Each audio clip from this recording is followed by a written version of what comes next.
या ठिकाणी मिळणार आहे। आपल्या सरकारने आता जे निर्णय घेतले आहेत ते अत्यंत महत्त्वाचे निर्णय घेतलेला आहे की आमच्या लाडक्या बहिणींना आम्ही पुढचे 5 वर्ष जे आपण 1,500 रुपये महिना सुरू केला होता तो पुढच्या काळामध्ये 2100 रुपये महिना आपण करणार आहोत। 2100 रुपये महिना आमच्या लाडक्या बहिणींना आपण पुढच्या काळात देणार आहोत। आमच्या शेतकऱ्यांना आम्ही शब्द दिला होता, आम्ही निवडणुकीमध्ये राजेश वानखेडेच्या निवडणुकीत शब्द दिला होता की शेतकऱ्यांना पुढचे 5 वर्ष शेतातल्या पंपाचं बिल येणार नाही।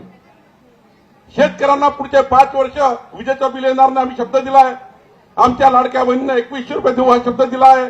आणि आमच्या सरकारने सांगितलेलं आहे ज्यांना खऱ्या खुऱ्या कर्जमाफीची गरज आहे, फार्म हाऊसवाले, मोठे मोठे लोक, लेआउटचे लोक, मर्सडीजमध्ये फिरणारे लोक, त्यांनी शेतीवर कर्ज उचललं असेल त्यांना कर्जमाफी होणार नाही। पण कौंडण्यपूरच्या महाराष्ट्रातल्या गरीब माणसाची, शेतकऱ्याची कर्जमाफी आपलं सरकार केल्याशिवाय राहणार नाही, याचाही निर्णय आपण करतो आहे। आपलं सरकार, देवेंद्र फडणवीसचं सरकार काल निर्णय घेतलाय, आतापर्यंतच्या महाराष्ट्राच्या इतिहासामध्ये कधीही विजेचे बिल स्वस्त झाले नाही। बिल प्रत्येक महिन्यानी 10% वाढतात, विजेचे रेट प्रत्येक 10% वाढतात प्रत्येक वर्षी।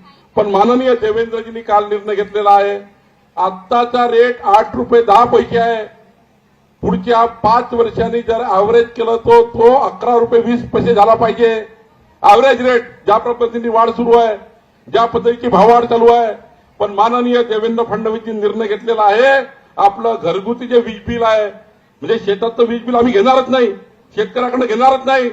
पण तुम्हाला वचन द्यायला आलो आहे पुढच्या 2029 मध्ये जेव्हा राजेश वानखेडे आणि आमची टीम तुमच्या दारात येईल तेव्हा तुमच्या विजेचं बिल जे 11 रुपये 20 पैसे होणार होतं ते फक्त 6 रुपये राहणार आहे, 6 रुपये राहणार आहे। हा निर्णय त्या ठिकाणी देवेंद्र फडणवीस सरकारने घेतलेला आहे। आणि म्हणून गरीब माणसाला वीज स्वस्त मिळाली पाहिजे, शेतकऱ्याला वीज मोफत मिळाली पाहिजे। आमचं सरकार निर्णय घेत आहे, मी निर्णय घेतोय, मी सर्वात जास्त पैसा कुणाला देणार आहे तर या अमरावती जिल्ह्याच्या पांदन रस्त्याला देणार आहे। या जिल्ह्यातले संपूर्ण पांदन रस्ते चांगले झाले पाहिजे, शेतकऱ्याच्या शेतात जाण्याचा रस्ता हा चांगला असला पाहिजे, शेतकऱ्याला पुराला मोटरसायकल घेऊन शेतात जाता आलं पाहिजे। आणि याकरता आम्ही काम करतो आहे। एकीकडे जलसंधारण करायचं आहे, पुढच्या काळामध्ये अमरावती जिल्ह्यामध्ये जेवढे जलसंधारणाचे छोटे छोटे बांध आहे ते आम्ही बांध चांगले करतो आहे। या ठिकाणी जमिनीतलं पाणी वर आणायचं आहे, जमिनीत 800 फूट पाणी खाली चाललं आहे। जोपर्यंत जमिनीचं पाणी वर येणार नाही, शेतकऱ्याचा पुरा रोजगार मिळणार नाही, तोपर्यंत कौंडण्यपूर आणि आपल्या अमरावतीचा विकास होऊ शकत नाही।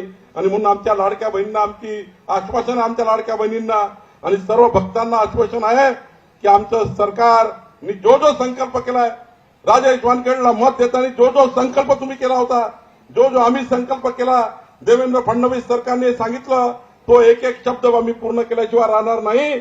तुम्ही आमच्यावर जो विश्वास दाखवला आणि मला आज पालकमंत्री म्हणून काम करण्याची संधी मिळाली, मी फार नशीबवान आहे।